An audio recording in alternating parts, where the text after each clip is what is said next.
Hello again. Our tour through the history of the Book of Common Prayer has brought us to 1662 and to the last prayer book sanctioned and approved by the Church of England.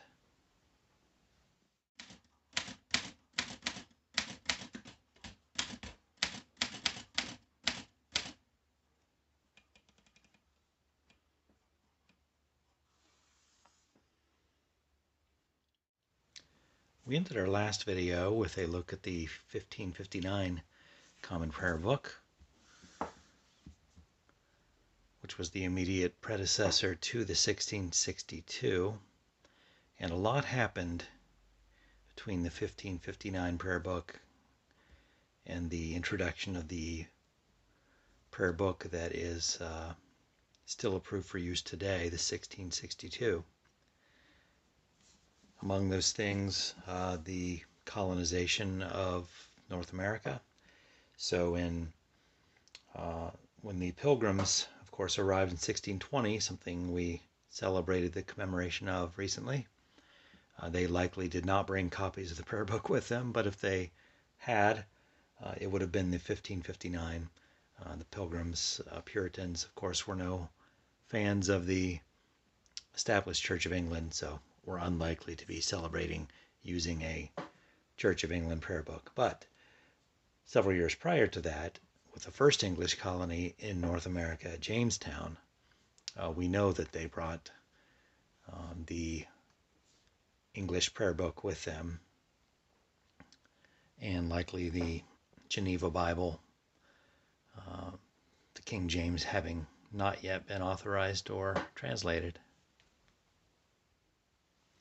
So the 1559 Book of Common Prayer held sway in England from its inception in 1559 through the reign of Queen Elizabeth, and was still in use through all of King James' reign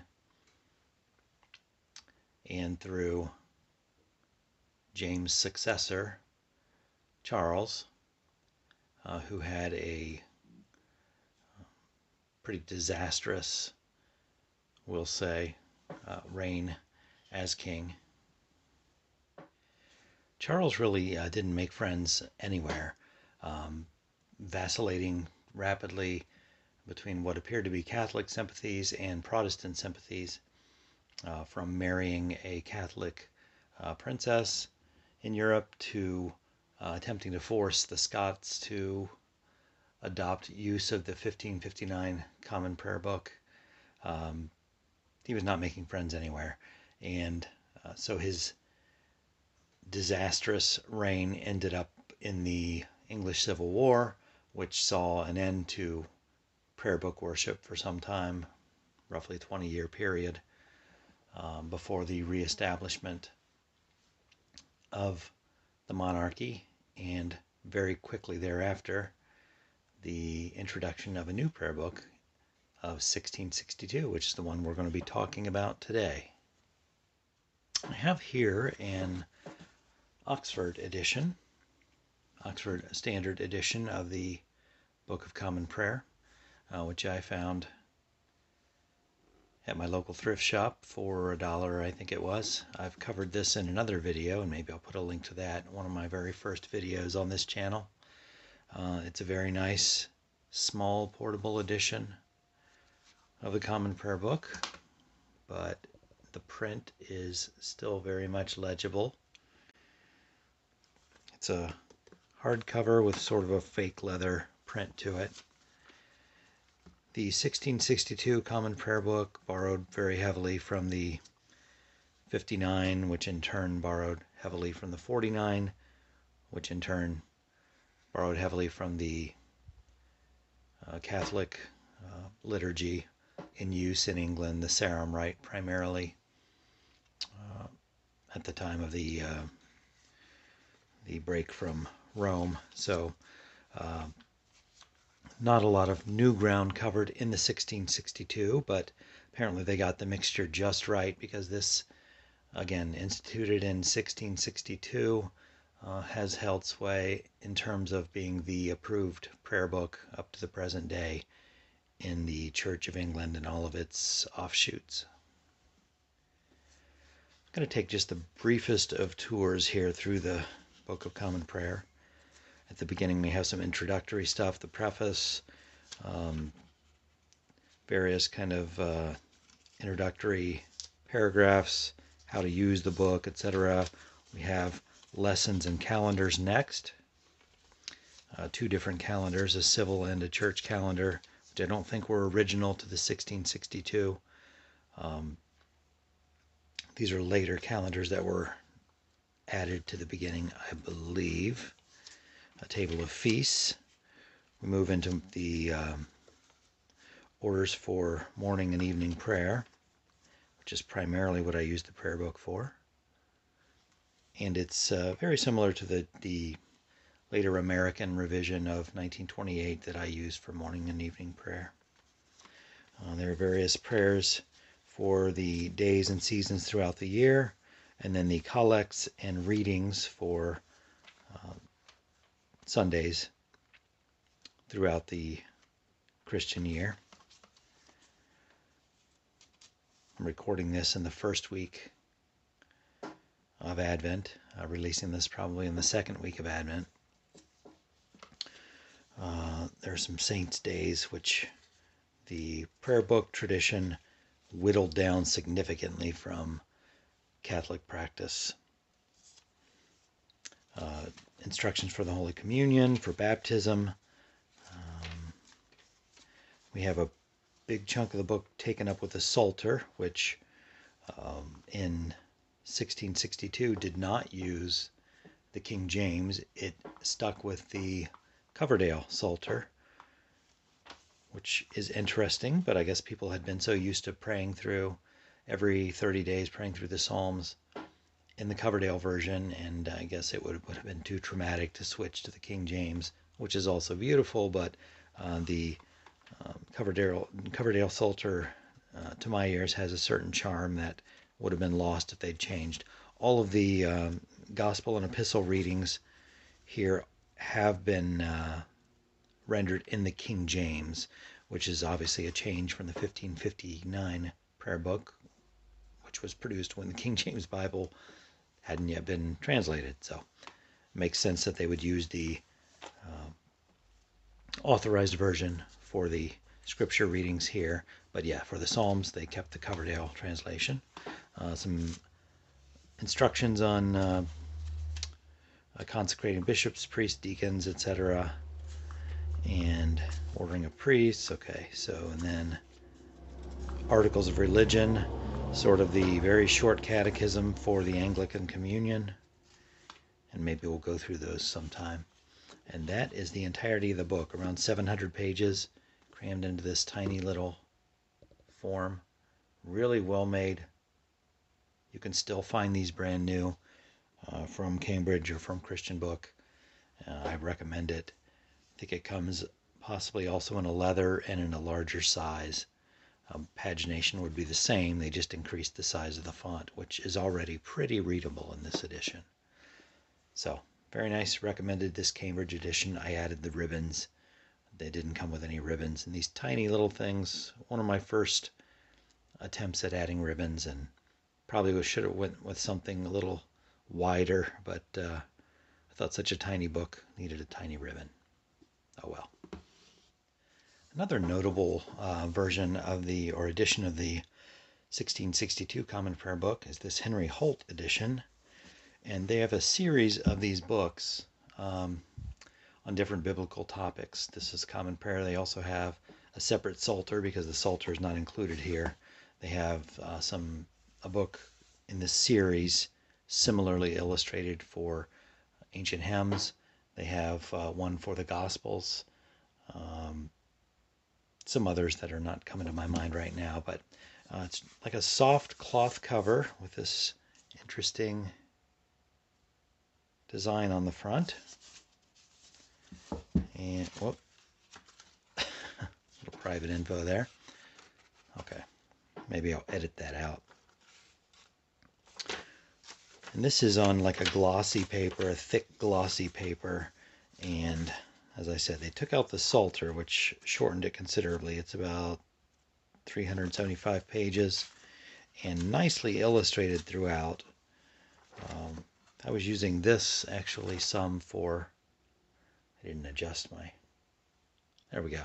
Using this for morning prayer for a brief time before I found the little Cambridge edition.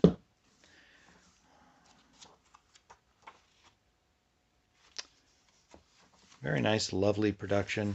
I don't think is as useful for personal devotion and study, but just beautifully done.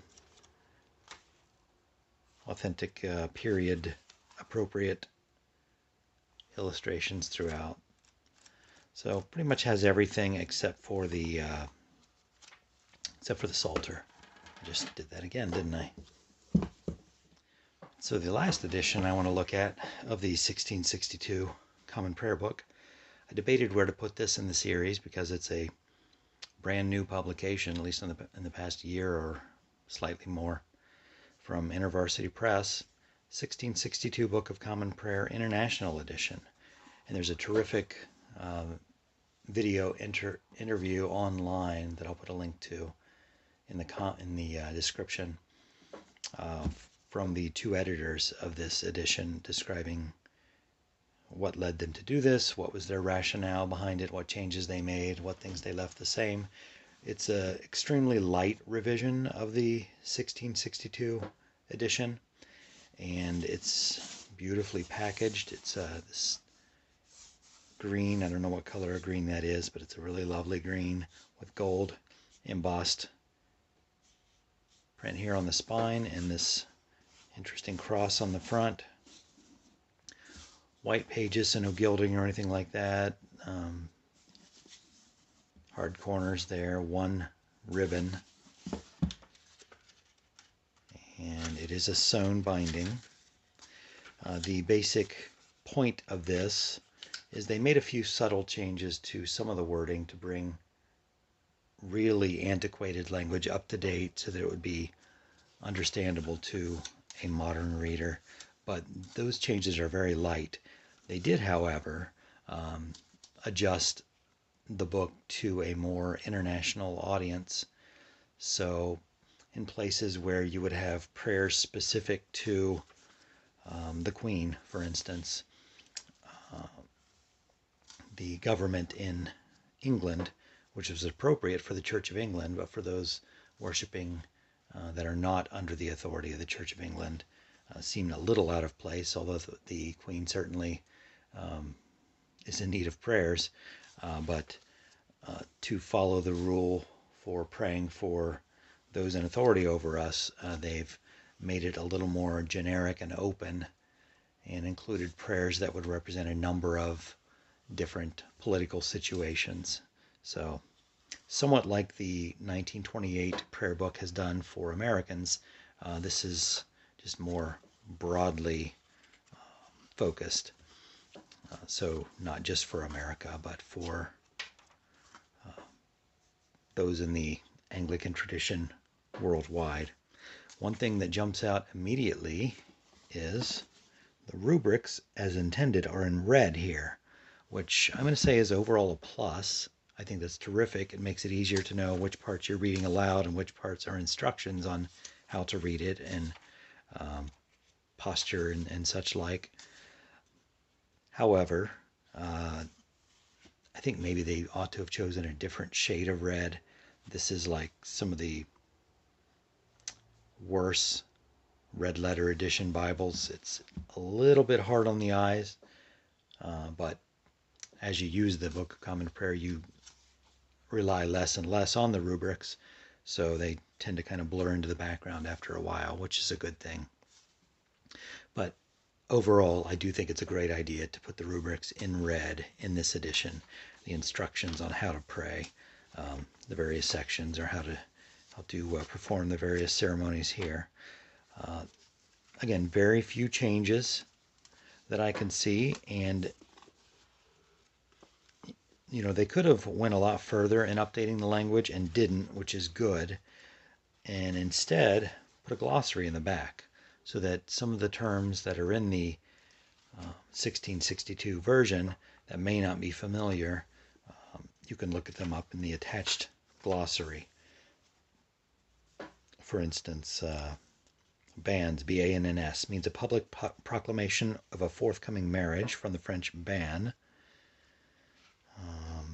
Used for a proclamation or summons, including the proclamation of a person as an outlaw, which aligns with the sense of the more common English word ban. So just a number of definitions of words you may not be familiar with or whose meaning has changed from 1662 to now. Also, they have reinstated the original calendar that would have come with the 1662 book, which is nice. I still probably, for private devotions, will continue to use the calendar that I've penciled into my 1928 book, and we'll be looking at 1928 in our next video. But I wanted to show this book because I've seen very little attention paid to this online in terms of reviews. It's a fine edition, International Edition of the 1662 by Intervarsity Press. They've done a great job with this. Now, I understand, and I've been informed by the Restore Bibles, that there, in some print runs, there were some printing errors that it sounds like Intervarsity is very much eager to rectify.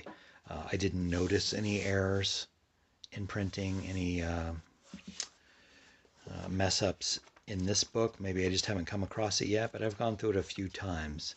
So it seems to be pretty well done. As I said, it's nicely sewn binding. You have the one ribbon. I may add some more now that I've had a chance to review this. The print is lovely and large. The red, again, can be a little bit tiring on the eyes, but you eventually begin to ignore the red rubrics. So give it actually, let's make it 2 solid thumbs up for this edition. Still, obviously, very much like the Cambridge, and give a thumbs up to that. And just for the beauty of the illustrations, the Henry Holt is also a very nice edition. So that was a somewhat longer than expected look at the 1662 Book of Common Prayer. Thanks for joining me for that. And next time we'll be looking at, well, I'm not sure which way we'll go. So I guess you'll have to check in whether we go to the 1928 or some of the kind of side branches on the Common Prayer family tree. Thanks for joining me. Hope to see you again next time.